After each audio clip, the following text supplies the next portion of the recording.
Free David Odongo. And this was a Standard Media group, or rather, Nairobian editor who was arrested over the weekend, and it was because of a story that he ran. And it was our desire to have him in the studio, but he was not able to come. We've also tried to raise him on phone just to get the story from him, but we're not able to raise him. But this is part of what he had to say after the arrest, which the police came out to say it was not an arrest, he was just doing a statement. But let's first of all hear from David Odongo. So I went to Embakasi, and I found that they had already arrived there. And they asked for a room. They didn't tell me they were arresting me. They asked me for a room. They asked for the guys in charge for a room, and I was taken to that room, and they started interrogating me. I asked them, why am I being interrogated? And one of them, two had left, and one of them was in the room with me, told me, umekasirisha mzee sana. And they produced a copy of the Nairobian newspaper. 2 weeks ago, we done a story on a billionaire Kimani Rugendo. So he said, umekasirisha mzee. Mbona umeka mzee page 1? One of them was asking me. The two were out of the room by then. Only one was with me. Mbona umeka mzee page 1?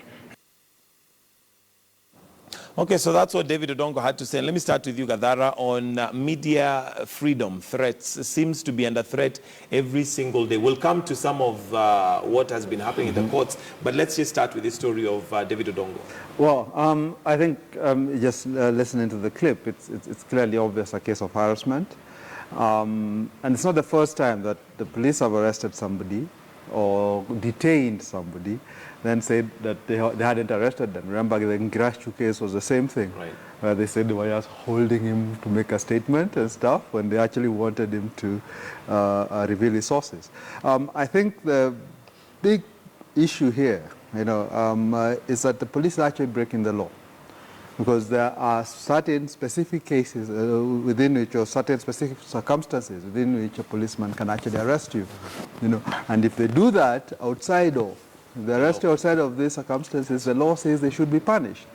That's in the Police Act. The freedom of expression is obviously safeguarded in the Constitution. So I think beyond just, we saw social media, the Free Ngirashu hashtag, but I think we need to go beyond that and to ask what actions actually being taken against these people who are harassing journalists, against these people who are infringing on the rights of citizens.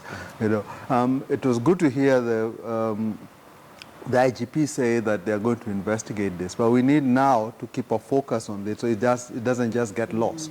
That individuals are held to account, people are actually prosecuted, for doing this. Okay, let me come